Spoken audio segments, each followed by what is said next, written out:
प्रिय दर्शकों, आपको पता है कि कभी कभी हम किसी ज्योतिषाचार्य को अपनी कुंडली दिखाते हैं और वो बताता है हमें कि इस ग्रह की महादशा या अंतरदशा चल रही होती है। वो आपको बताता तो सही है, लेकिन हमारे जीवन में वैसा वैसा घटित नहीं हो पा रहा होता है।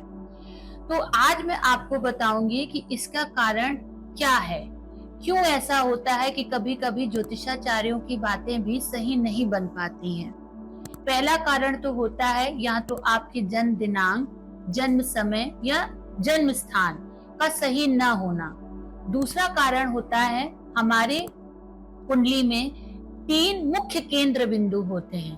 वो होती है पहली लग्न, दूसरा सूर्य कुंडली और तीसरा चंद्र कुंडली।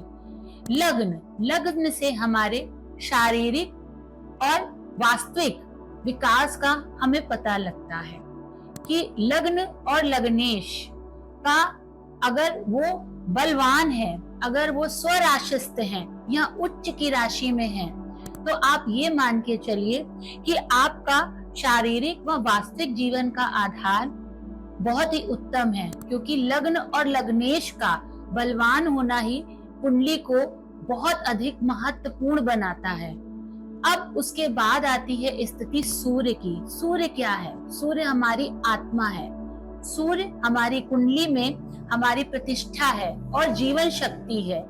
सूर्य यदि आपका बलवान होगा तो वो सूर्य आपको राजकीय कार्यों में भी सफलता दिलाएगा, आपका सामाजिक रूप से मान सम्मान और प्रतिष्ठा में भी वृद्धि करेगा, और साथ ही साथ आपकी आत्मा का भी कारक सूर्य होता है।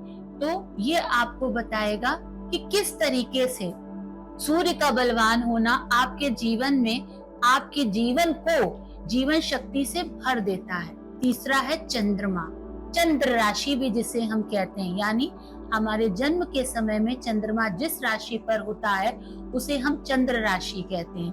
तो चंद्रमा क्या है? चंद्रमा हमारे मन का कारक है, हमारी मानसिक स्थिति को बताता है चंद्रमा कि हमारी यदि चंद्रमा उच्च का है, यदि चंद्रमा आपका स्वराशिस्थ है, यदि चंद्रमा कुंडली में बलवान है, तो वो आपको मानसिक शांति देगा, आपको लोकप्रियता देगा। यही नहीं, और वो आपको आपके जीवन के सही निर्णय लेने में भी मदद करेगा।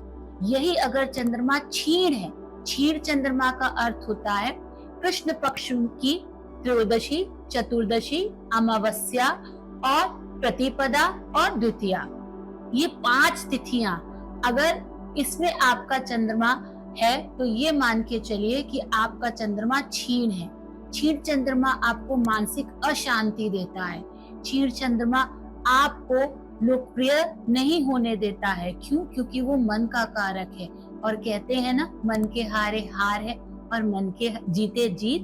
तो यही चंद्रमा, यानी आप अपने कुंडली में बलाबल देखिए कि आपका लग्नेश बलवान है, आपका सूर्य बलवान है या आपका चंद्रमा बलवान है।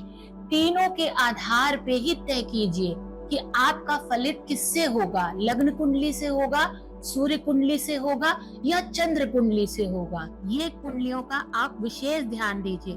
आगे हम चर्चा एक और कुंडली की करेंगे, वो होगी हमारी चलित कुंडली। इसका भी प्रभाव हमारी लग्न कुंडली पर बहुत पड़ता है। इसीलिए आज के लिए बस इतना ही, फिर मिलेंगे, तब तक के लिए जय श्री महाकाल।